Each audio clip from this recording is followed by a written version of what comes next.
Sorry guys, ito yung 60 seconds na to. 60 seconds to. Tapos, kumakan ako, pumikit ako. Tapos may narinig ako na boses ko. Yun pala, tapos na. Lagay ko naman sa 60 seconds na. Talaga ang pag-iisip ng Pinoy.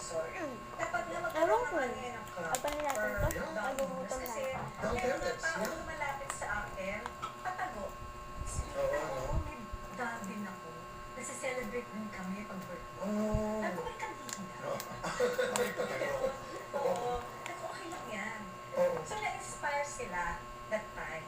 So kung meron mga tao na hindi maganda sa akin, may mga tao rin nabuhay yung ano nila, yung They found their voice because you have your tsaka yung voice. alam nila na hindi sila mali. Right. Walang mali sa ginagawa.